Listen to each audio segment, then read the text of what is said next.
Hey, everybody. Good afternoon. Thank you for hanging out. Yeah, I got the page for official oversight happening. Hey, everybody.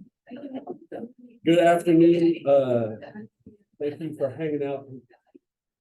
Yeah, I got the page for official oversight happening. Good afternoon. My name is Drew Pearl, I use he, him pronouns, and I serve as the Director of Community Engagement Research and Publications at UA Center for Community-Based Partnerships. We are located out in Capitol Hall. I know a few folks have been to Capitol Hall, but it is far away from everything. But if you ever find yourself on that side of the world, please do stop by Hangouts. We have a whole student community engagement center, which is a space for you all to hang out, connect, get some resources to do some community-based work. And we are happy to have as many students out there as possible. Today, I am going to talk a little bit about community engaged scholarship, some of the ways that I think about community engaged scholarship and some of the ways that we kind of frame it in the Center for Community-Based Partnerships and the Division of Community Affairs. So thank you for having me today. To sort of frame the conversation and set the tone a little bit, I really like this from Margaret Post. This comes from a book of new and emerging scholars who are focused on community engagement in different forms. And I really like this framing that there is an indication that the next generation of students and scholars are a much more racially and ethnically diverse group, are increasingly public in their identities and developing new patterns of engagement that are changing the nature of teaching, learning, and knowledge generally.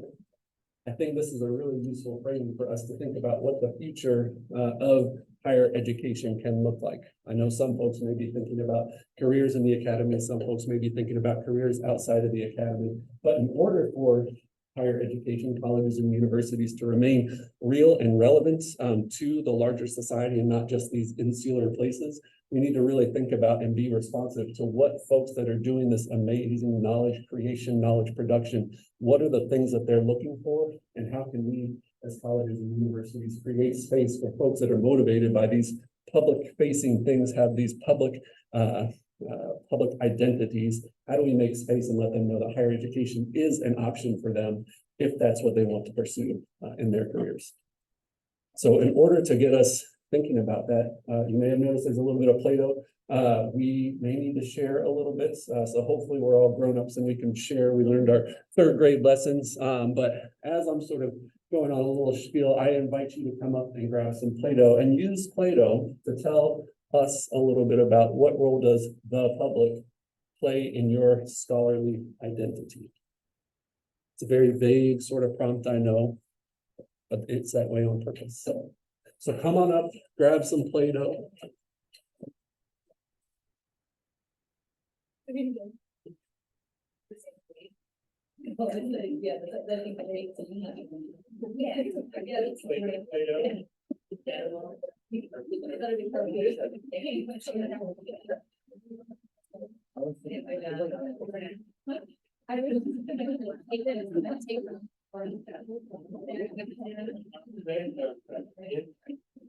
Can we make? Yes, yes, please feel free to mix and match colors if you want. I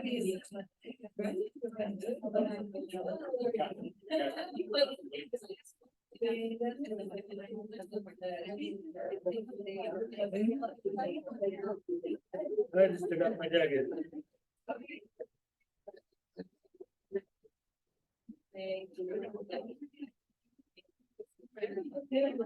And apologies for this, I don't have Play-Doh that I can do on Zoom, but do feel free if you want to draw something that responds to the prompt.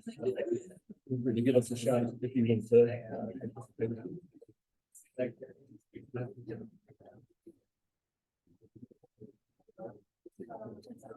Thank you.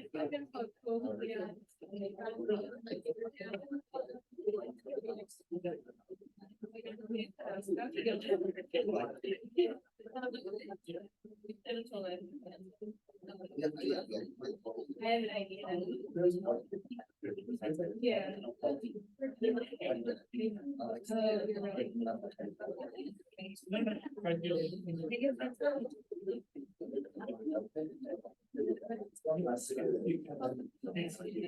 Yeah.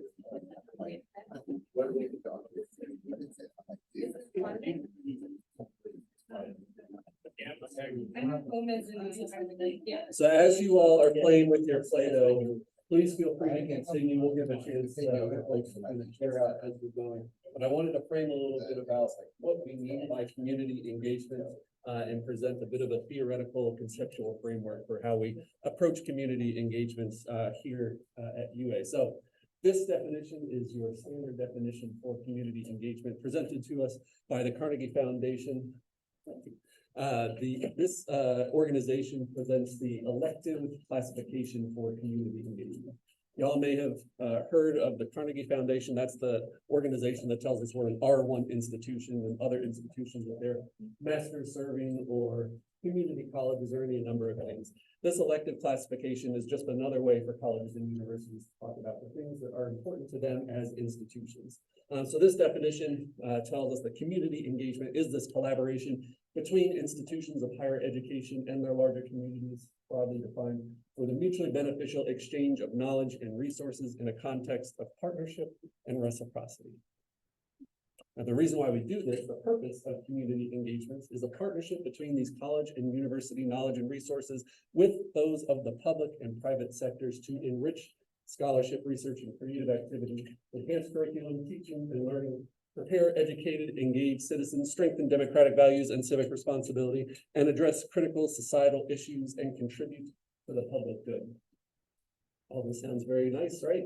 These are things we like to do. The thing that I want to point out is that, one, this is partnering knowledge and resources of the university with those that are coming outside of the university. So it is not just us coming out and being the experts on everything and knowing all the answers to everything. It is a fundamental recognition that the communities that we are working with have just as much to offer the partnerships that we're developing as we do coming from the university. The things that they offer are different, but they are fundamental and critical to the success of these partnerships that we're setting up. And the other piece is that all this stuff that we talk about in the purpose, all that is stuff that we're going to be doing anyway as a university. We're going to be doing scholarship, research, and creative activity. We're going to be doing teaching and learning and building curricula. We're going to be educating and preparing engaged citizens, strengthening democratic values. All of these things are things that we need to be doing as a university anyway. It's on our mission statement. It's on all the different signs coming into campus, teaching, research, and service. These are all things that we are responsible to do. Community engagement is just a way to do those things. It's not the only way to do those things, but it is a legitimate way for us to think about doing this work. So because we make these partnerships between university and the community, that helps us do these things differently and do them better in some ways. And it's just a different approach to doing the work that we're going to be doing anyway. And the reason why we use community engagement to sort of frame this work is because knowledge is not a stagnant thing. I really like this quote from Ernest Linton. He talks about the systems that are in place with knowledge. Knowledge is not just a one-way street. It does not move from researcher to application, scholar to practitioner, student, teacher to student, expert to client. It is constantly in motion, constantly being fed back and enhanced in that feedback loop. Knowledge is ecological, it's complex, multifaceted, connected, in which discovery, aggregation, synthesis, dissemination, and application are all integrated. So they're not separate things, they're not separate steps along the thing. You can't do one without the other. And that's why we get into these sometimes messy but complex partnerships with the community, so we can start to tackle some of these big problems and face and address and ask questions about some of these important challenges that are out there. In community affairs, we have coined the 4 R's, which is people like alliteration. So we use 4 different R's: relevance, reciprocity, research, and resilience as sort of key components of the different community university partnerships that we develop. So when we talk about relevance, it is how is the work that we're doing relevant to all stakeholders involved? So first and foremost, if we're working in the community, how is the thing we're working on relevant to the needs of the community? How do we make sure that the community was part of the identification of the needs, the asking of the question, the coming up with solutions? How do we make sure that work is relevant to them? At the same time, we need to make sure that the work is relevant to what we're doing at the university. We need to see what the scholarly component of the work that we're doing, how that applies to the work. So relevance goes in both directions. Same thing with reciprocity. So all stakeholders need to be involved at every stage of the partnership, from the formation of the partnership to the identification of the question, to the coming up with a solution, to collecting and analyzing data, to figuring out the distribution and dissemination of the results. How does everybody make sure that we are contributing to and benefiting from the partnership? Again, the contributions and the benefits look different for every partner, but they are all equally important in that process. Research is also really important, and this is from also from a couple of different perspectives.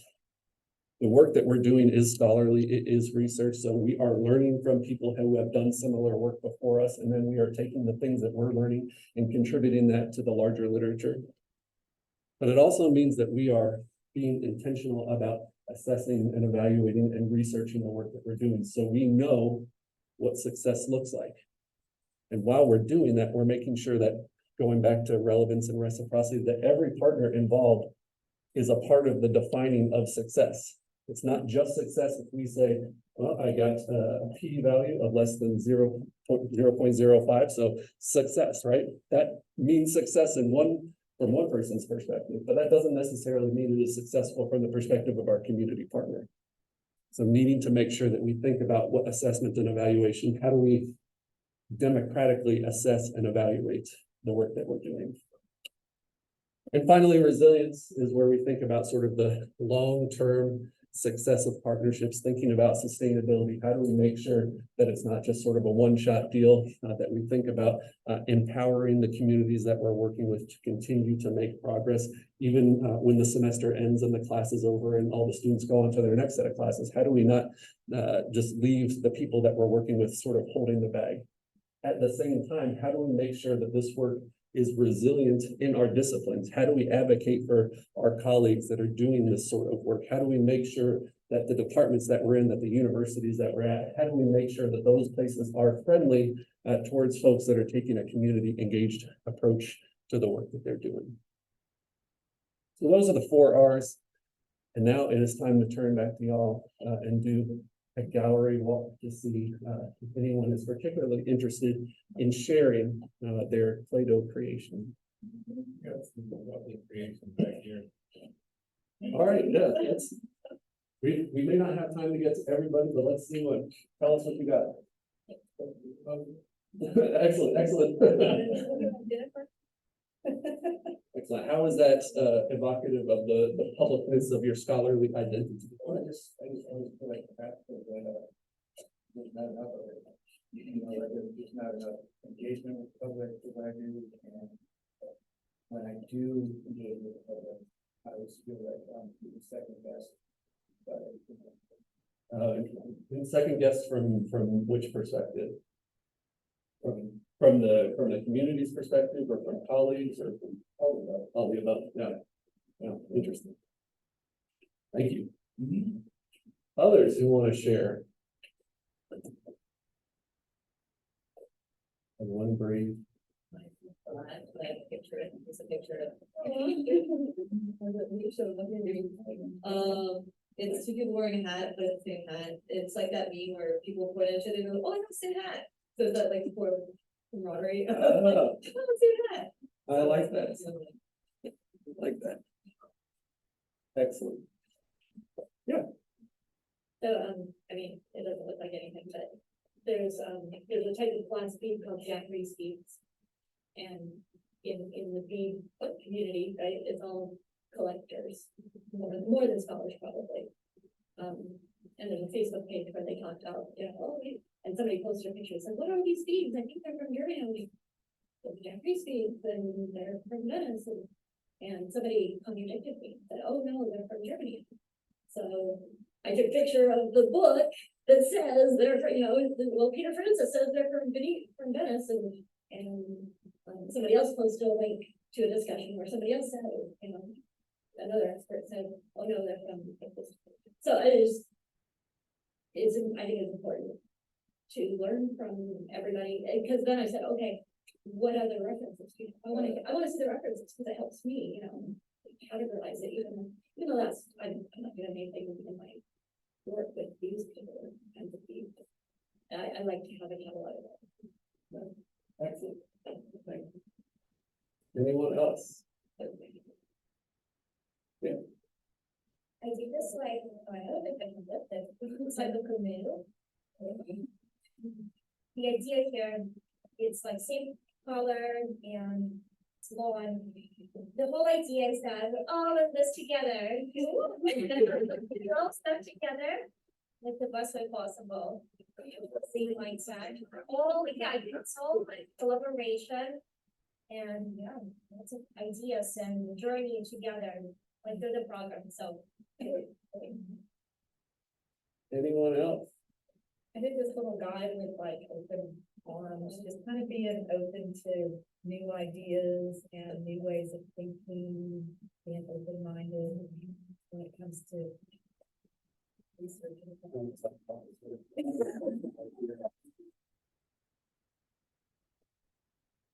Anyone else? I did a braid. Excellent. And what does our braid symbolize? Community and Awesome. I have a colleague in Hawaii. She's a Native Hawaiian researcher, and she talks a lot about like the interweaving of braids and how that is often a metaphor that she uses in her research. All right, well, thank you. Continue to play with the Play-Doh. I know some of you like to fidget a little bit as we're going.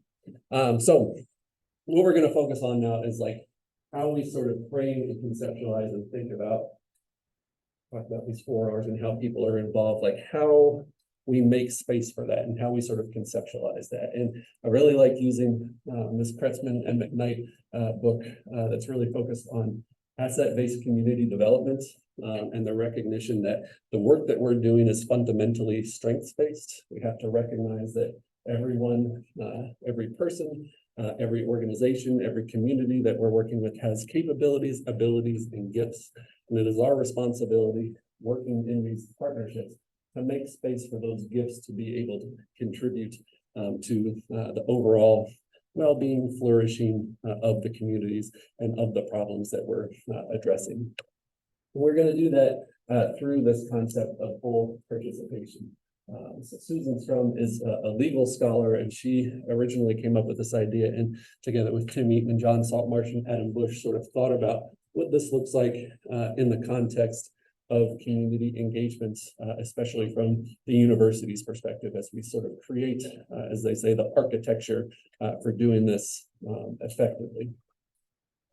So full participation, according to Strum et al., is an affirmative value that is focused on creating institutions that enable people, whatever their identity, background, institutional position, to thrive, realize their capabilities, engage meaningfully in the institutional life, and contribute to the flourishing of others.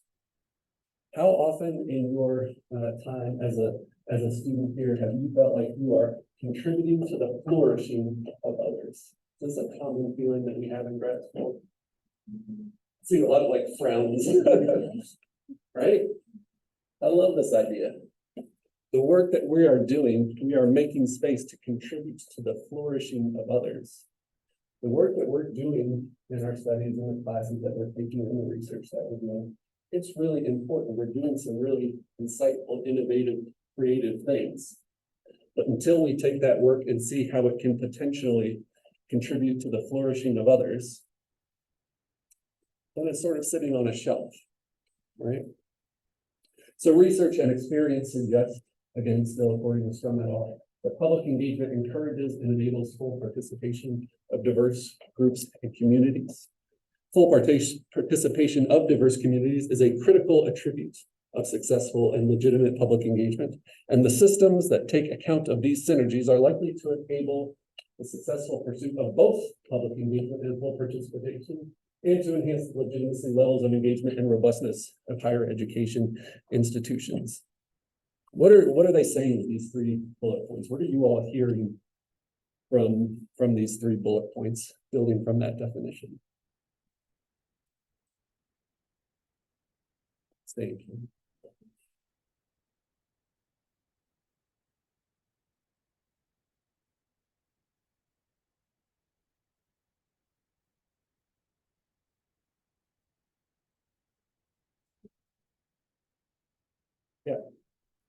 I get things like with full participation, I think it speaks a lot to the kind of reciprocity aspect of the 4 Rs and, not just working within a community or, like we talk a lot about how study communities and use them for research, right? But that's not, one, it's not fully engaging with who ideally you're trying to benefit at the end of the day. Hopefully that's the goal. And to have full participation, it's also taking into account what their needs are, how they want to see themselves kind of positioned within this research, and best course of action in terms of disseminating that work and how to actually engage the community in order to make sure that it's kind of put out in the ways that are accessible to not just us within academia, but also people who, again, hopefully this work is out there to benefit. Awesome, awesome. Other thoughts and perspectives? I feel like for me, it makes me think a lot about research for research's sake and how that basically turned into what community-based partnership with research means. There's like this ongoing, but also multi-directional, multifaceted, like synergistic relationship that goes both ways, but also not just both ways, but also, sorry, I don't know what I'm saying, but also sometimes, but it goes both ways and beyond that. Yep.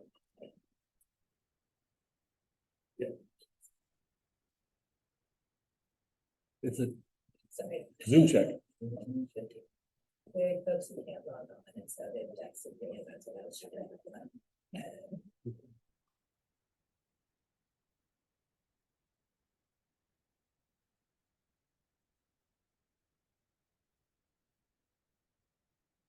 Clearly working for a couple of people.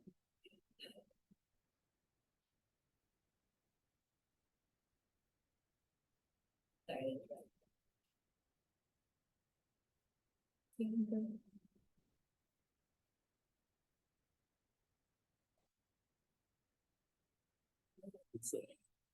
Well, now it's online. It's an automatic AI transcription thing. The Zoom should be on. I can Maybe resend she's her got the wrong the link. link. I'll resend her the link. Sorry about that. Sorry, I didn't try. No worries. Just, we want to make sure everybody's in as much as we That's can. okay, you're not, you're feeling the feeling.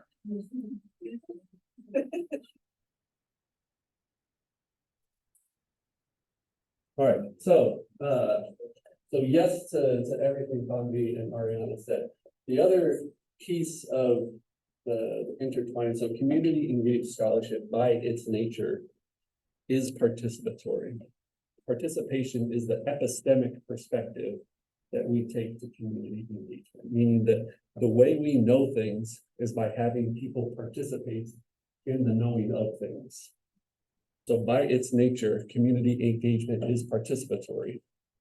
Meaning we want to bring as many people into the conversation as possible that are directly or indirectly affected by, interested in whatever the problem is that we're addressing and dealing with.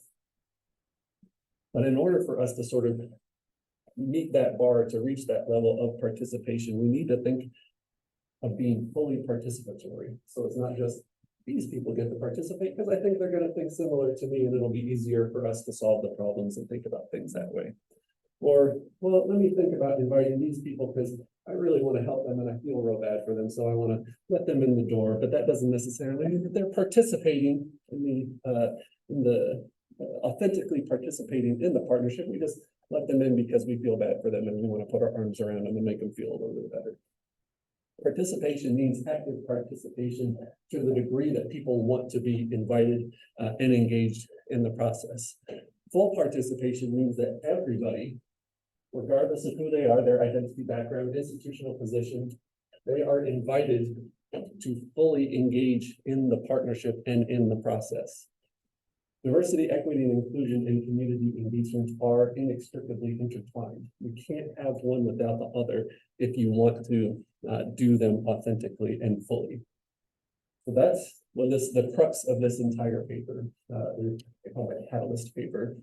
The crux of this paper is that you cannot effectively do public engagement, community engagement, unless you are opening the door and letting people in and making sure that they have the space to be their authentic selves in their participation.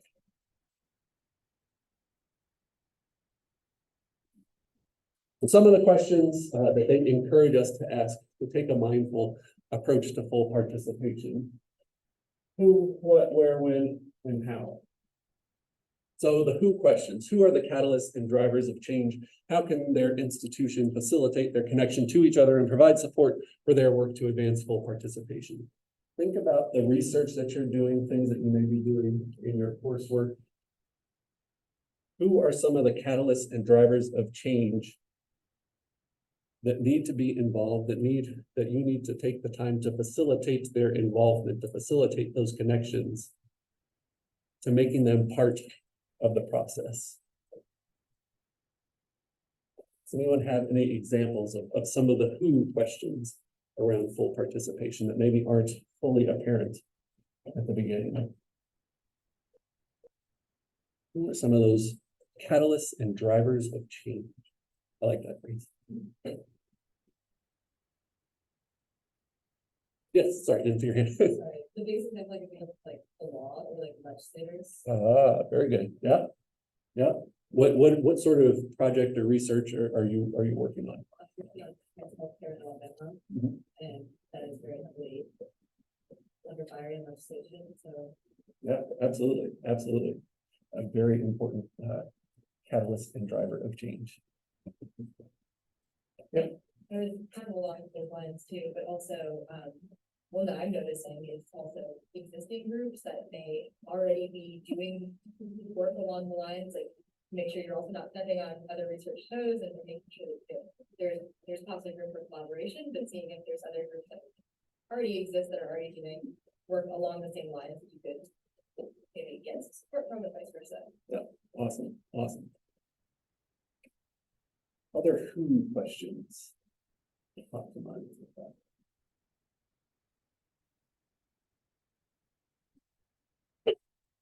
How about the what? What does full participation mean in a particular institutional and community setting? Given the strengths, capacities, issues, and needs of relevant stakeholders, what are the narratives that exemplify practices of full participation? What is that encouraging us to ask? What is the what question we're getting after?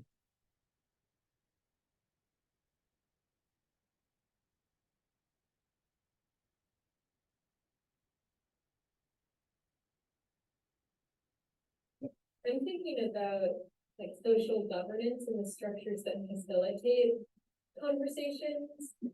And yeah, like actually identifying how much people want to be involved, which is sometimes not very much, and sometimes that has to do with relevancy, and sometimes that has to do with capacity, and like actually getting in the weeds of like strengths and weaknesses and opportunities and like next steps is actually really hard. And Yeah, we don't get to define what participation looks like to somebody else, especially in the context of a university community partnership. This may surprise you all, but sometimes there are not great relationships between universities and communities. Sometimes there has been some extractive work done on the part of researchers where we collect a bunch of data and then we skedaddle and no one ever hears from us again. And that doesn't do a lot to build trust or to firm up the relationship between the university and the community. So I can't go out to a community partner that has been treated poorly by a previous researcher, even if I have no connection with that researcher. I can't go out to a community partner and say, like, I'm from the university, I'm here to help. Come on in and sit at this table and contribute all your ideas, right? That's not really the place we want to start with, folks. It is having those conversations and asking, like, this is something that we're doing, this is something that we're thinking about. how does this resonate? What does this look like to you? To what degree and how does your involvement, how does that make sense from your perspective? Not participating on my terms, not participating because I wrote you into a grant, by the way, and now I'm telling you about it after I already got the grant, which happens more often than you think. But how do we make sure from the very beginning that people get to define what full participation looks like from their perspective and not assuming that they're going to come at it from our perspective? The where and the when questions are often intermingled. So what are the physical and social spaces and action arenas where people, programs, and practices can be brought together? And when can full participation concerns be put on the table so they will be hardwired into programmatic values and priorities? What are some of the things that come to mind when we ask where and when questions in the context of these types of community university partnerships?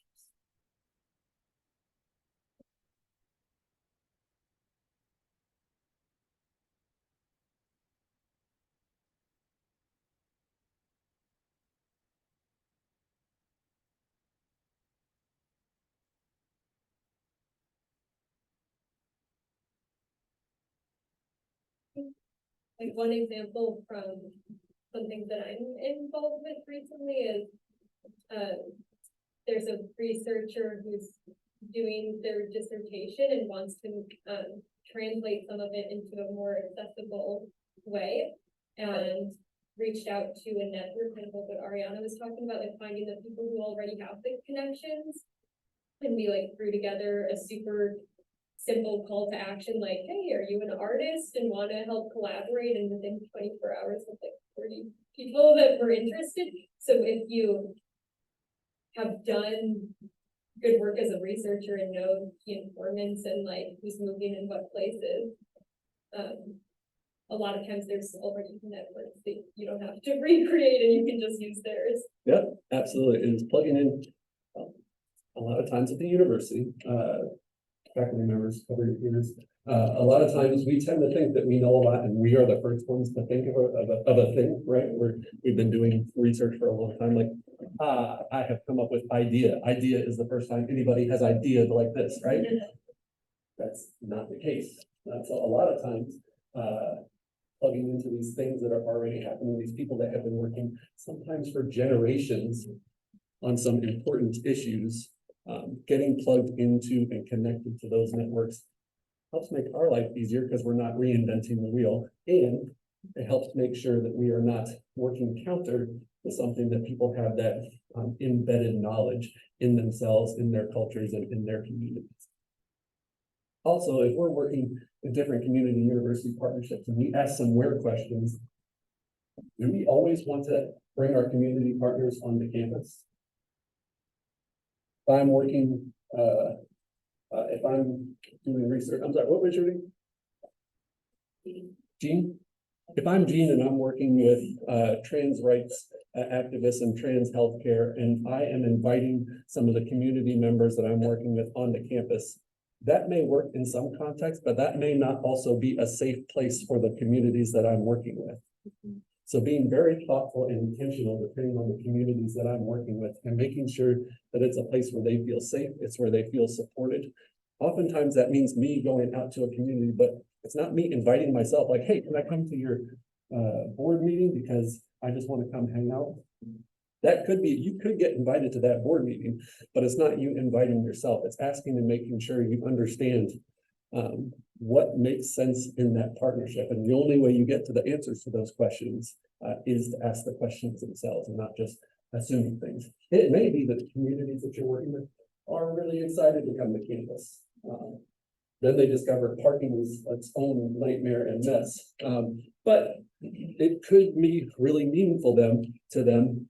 Maybe you're working with an educational attainment group in town trying to help increase like college going behavior in high school students, and they might be the first in their families ever to go to college. So coming onto campus might be a really important and meaningful thing. In that case, it would make a lot of sense to invite them to campus. But again, you don't get to know until you ask the questions from a real authentic place of curiosity. Similar to that, the when questions, the one thing I try to reinforce to people is that not everybody outside of the university operates on a semester basis. So trying to understand what timelines look like from a lot of different perspectives is really important. Some people have very different times that they're working or have caring responsibilities, or just don't have the bandwidth and energy to commit to projects like all of us who are really eager to do the things we need for class and for our research and all this. Like, these are things we have to do. So certainly they're going to be happy to work with us on providing this great service. They have a lot of other things going on in their lives, and that greatly affects what these when questions mean to them. I'm going to skip over a few things because I keep babbling on for a while. I want to make sure we have time for quick questions and all that, but you'll have access to the slides. So this SOFAR model is an acronym because we love acronyms. Stands for students, community organizations, faculty, administrators, and residents.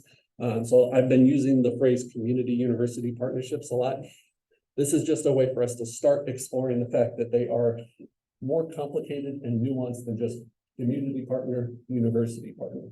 There's a lot of different stakeholders that are involved, and all of these circles are very deep in how far we can go. But it's to help us sort of think about and frame and understand that students have different priorities than instructors do, and they have different priorities than our administrators do. And in the communities that we're working, the community organizations have different priorities than the residents that those organizations are serving. All of us doesn't mean that any of these priorities are mutually exclusive or in conflict with each other. But as we're going into these partnerships and trying to understand that balance of give and take and benefit and contribution, it's helpful for us to think about what those different priorities look like from all these different perspectives. Anyone recognize who this is? Who said that? Yep, bell hooks. Yep, bell hooks. I love this quote from the Pedagogy of Freedom. We're going to talk about a few folks here, folks that talk, embody this ethos of working. So the academy is not a paradise. We can all probably agree pretty strongly with that. The academy itself is not a paradise, but learning is a place where paradise can be created.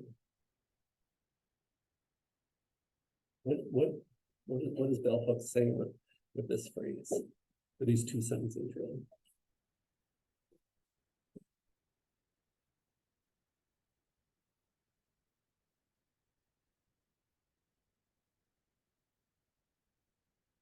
Place where we're doing this stuff, sure, it's important and we have resources and we have opportunities to talk and collaborate and all that, but the place itself is much less important than the thing we're doing at the place, right? Learning is active. It is an engaging thing. In the classroom, there are limitations, but it is a location of possibility. It is the place where we do the learning that moves us toward freedom.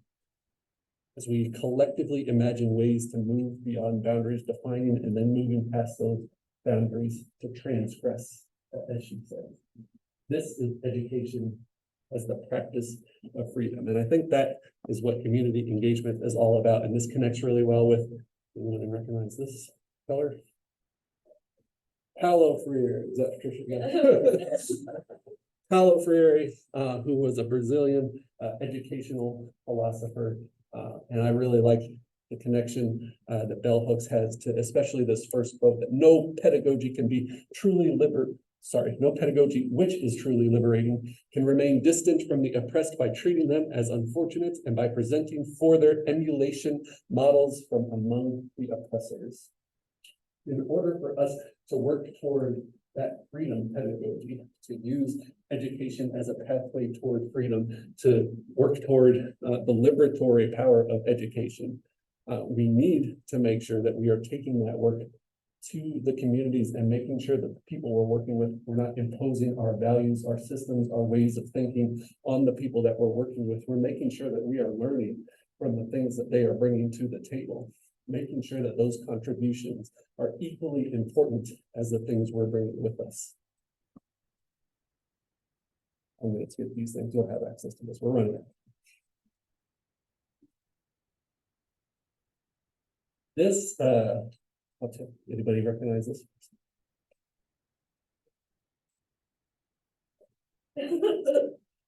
don't have it. Eve, Eve. Yes, Eve Tuck, yeah. Oh, man, we got 3 for 3 here, y'all. This is Eve Tuck. Eve Tuck is an Indigenous scholar. I think she's based in Ontario. And then, well, thank you. Thank you for the update. So this is from sort of an open letter that she wrote framing damage-centered research. And I think this is a really important concept for us to think about. So in damage-centered research, one of the major activities is to document pain or loss in an individual, community, or tribe. It looks to the historical exploitation, domination, and colonization to explain contemporary brokenness such as poverty, poor health, and low literacy. The danger in damage-centered research is that it is a pathologizing approach in which the oppression singularly defines a community. A more applied definition of damage-centered research is that it is research that operates even benevolently from a theory of change that establishes harm or injury in order to achieve reparation. What is Eve Tuck telling us about how we do our research? Or how some people go about their research?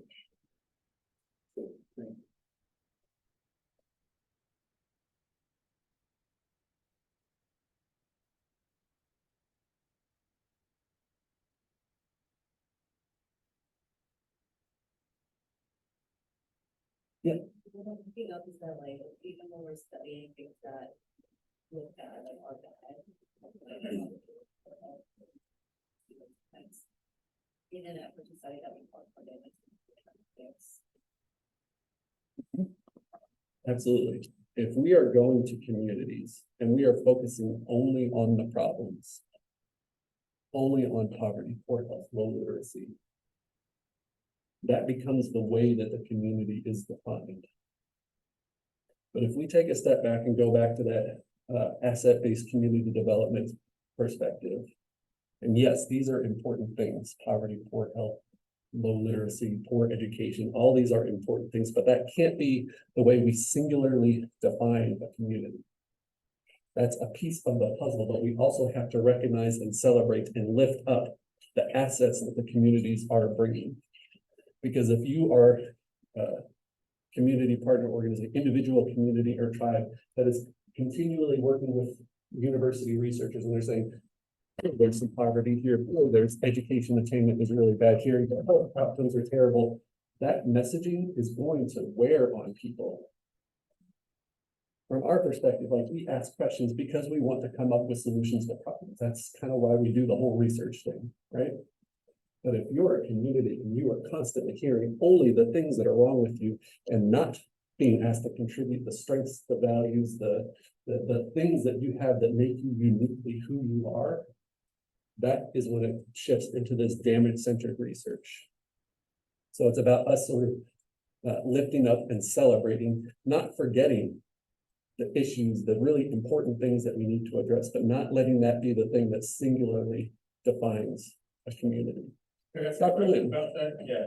One of the tensions here is this is how we get money, by saying these are problems that we want to address. So we spend our entire time framing our research to be helpful because that's where the funding comes from.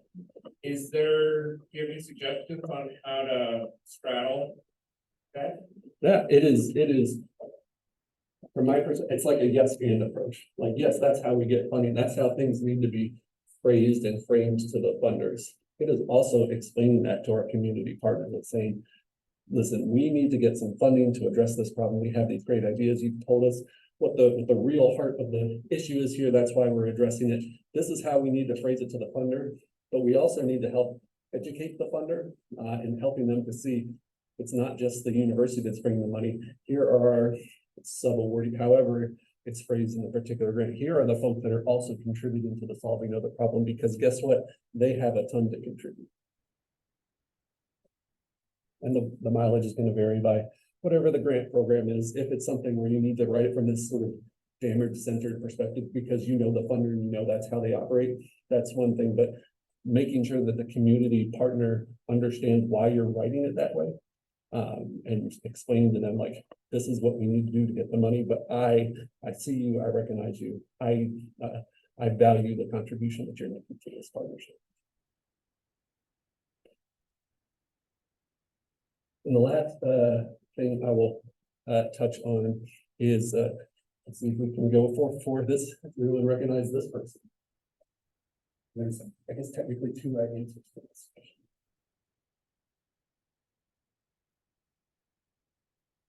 This is K. Wing Yang, who one of the UC schools, I think. But he is a frequent collaborator with Eve Tuck. We also frequently will write under the pseudonym La Paperson.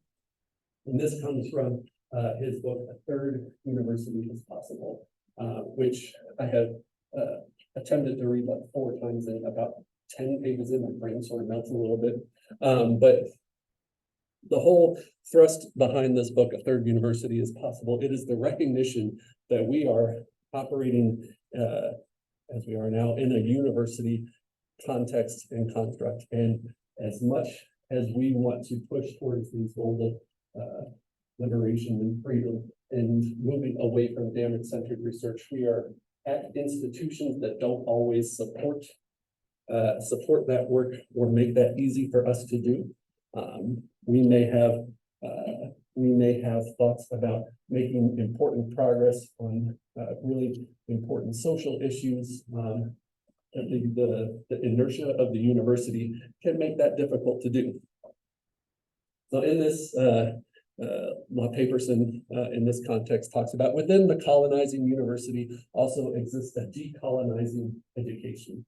So it's this tension that is happening between the institution and the people at the institution. So regardless of its colonial structure, because school is an assemblage of machines and not a monolithic institution, its machinery is always being subverted toward decolonizing purposes. Meaning that within these universities, we can push toward making important social change. We have to figure out, we are the machinery. He uses the phrase cyborgs, and he spells it differently. We are sort of like cyborgs within the machine that while we're kind of keeping the function of the university moving forward, we also have the ability to sort of work within that system to push toward important social progress. So just an important thing to keep in mind that even though we're working in these institutions, which can sometimes feel a little oppressive, we can also think about ways to sort of navigate within that to work toward our goals. I will leave this in the slides for y'all to check out. But to close, I like this quote from Tim Schafer, who came and visited us last year, that we are heirs to and co-creators of our world, not simply observers with training and expertise to be employed to solve problems, somehow detached from the meaning and significance of our actions. We have the ability to make this change, to be involved in the process of working toward the public good within the institutions. But because we are motivated by these publicness of our scholarly identities, we get to be the ones that co-create what the institutions look like moving forward. That's all I have. I did not leave nearly enough time for questions, but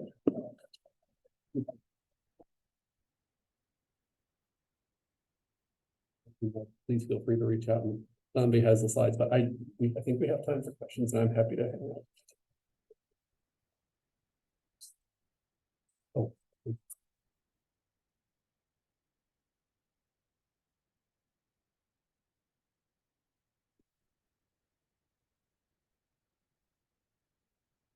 Start questions off by asking you to tell them about some of the programs that are available for additional training and journal that is available for them to submit to. So I feel like I'm just doing commercial work now. Yeah. So in the Center for Community-Based Partnerships, we do have several different professional continued learning opportunities. So we have our emerging community engagement scholars, where all these are open to grad students, faculty members, staff members.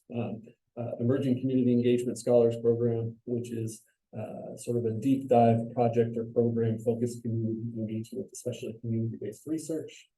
We have a Community Engaged Learning Fellows Program, which is focused on service learning or community engaged teaching and learning. So focus on like syllabus development and critical reflection and learning goals that have to do with community engagement. We also have the public engagement learning community, which is the brainchild of Dr. Lynn, where we go through different approaches and strategies on taking the research that you're doing and figuring out how to get it out to a broader audience, whether that's through the media, through social media, through public policy, through what the hell else do we talk about? Stuff and things, and how to sort of put that in the context of scholarly success through promotion, tenure, and getting jobs in academia, all that sort of thing. We also have a student organization that focuses on community engagement scope, Scholars for Community Outreach Partnership and Engagement, and that is open to anybody. There's also sort of a leadership developments, the Leadership Academy through Scope, that is a specific program where you can kind of focus on strengths-based leadership and how that applies to different community engagement partnerships and programs. I also serve as the executive editor of the Journal of Community Engagement and Scholarship, which is an open access, no article processing charges, academic journal, peer-reviewed, international in scope, for folks that are doing community-based work and want to have an outlet to publish it.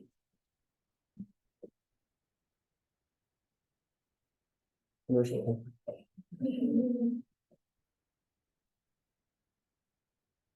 Well, I'll extend the commercial, when do applications for those programs? Should be to be determined. They're still in the process of getting fleshed out for next year, but you all will happily be on the list if you're interested, or always feel free to reach out to me and let me know if you have any specific questions. I'm also happy just to sit down and chat, like if you have a research thing and you're just interested in learning more about community engagement and what that might look like. Always happy to sit down and have a chat.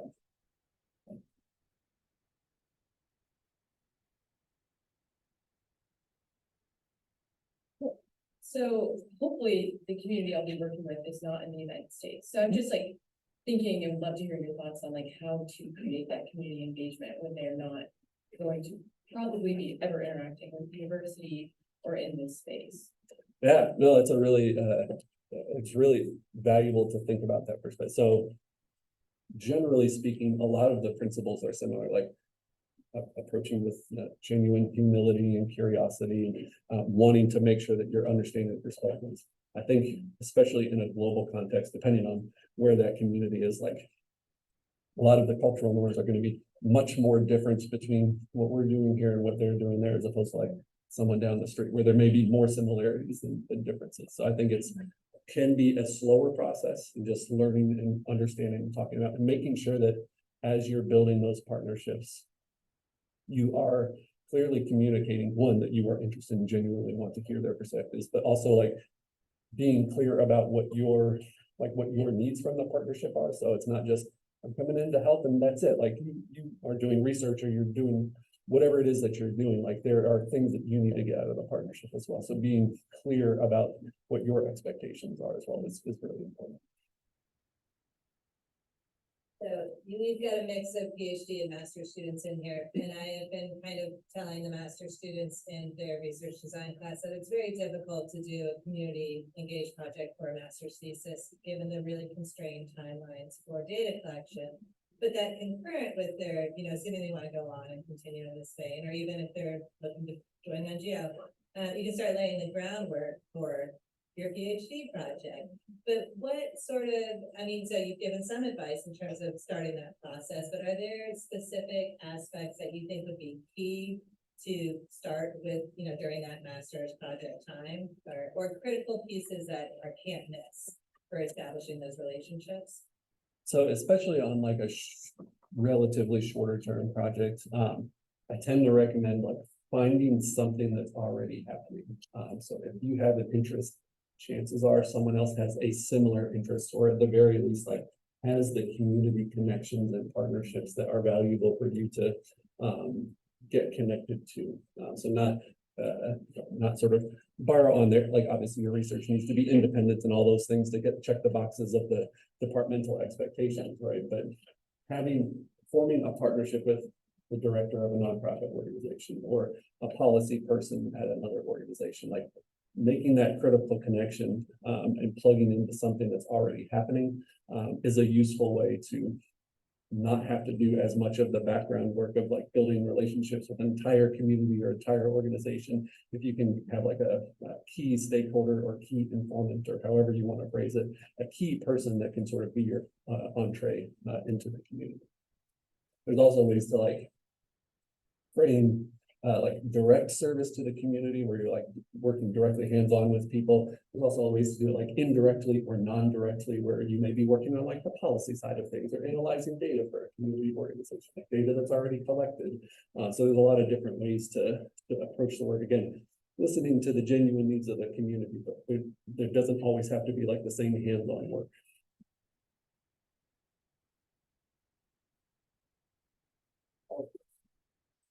Plans that you have in the audience. Because following on that question, because there are master students, and I know this sort of applied approach appeals to a lot of our students. Some of them are not interested in theory, they like to help people. How did you get trained? Like, what's the background you have? Like, you obviously have a PhD, right? So there are programs dedicated specifically to this kind of training. We're trying to pull it into our discipline, but I wonder if you could tell me a little bit about that training and those opportunities, where they are. Yeah, so far back. So I was a music major, so like this was not something that I set out to do as a this like when I was in school, like my career didn't exist anywhere. Like this was not a thing. So this is a relatively young field of study. Like people have been working with communities for a long time, but in terms of like formalizing this as a field is relatively new. So my PhD is in higher education, so higher education research, administration, policy type work. But most of the cognate of the courses that I had to take like around community engagement were outside of the department or independent studies. So a lot of it is like borrowing from different fields. So took a lot of classes in the School of Social Work where I went to school. A lot of I had a lot of like quantitative methodological training as well, borrowing from other like educational perspectives. So because this field is a little bit more inter and transdisciplinary, had to borrow from a lot of different places. Does that answer your question? Yeah, I mean, it's what we do. I just wanted people to have a sense of where it exists in the disciplines and majors in the world of. Yeah. So there are, it might be like one program that focuses specifically on like a graduate degree in community engagement. Usually it is folks, like we have several folks in our office that are kinesiology majors that are doing community engagement. A lot of folks have backgrounds similar to mine where they were higher education scholars and they kind of made community engagement a center of that. But people come from a lot of different disciplines because all the disciplines are doing some community work in some form or another.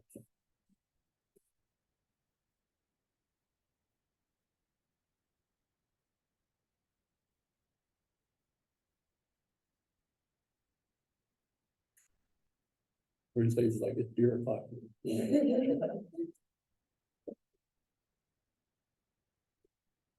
Thanks, y'all. Don't hesitate to reach out.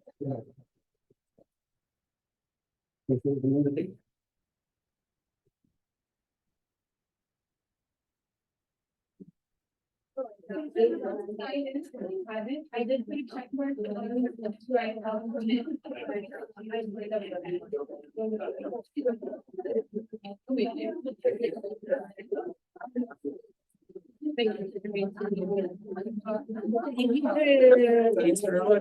know, for the number of questions they ask in class, I can't believe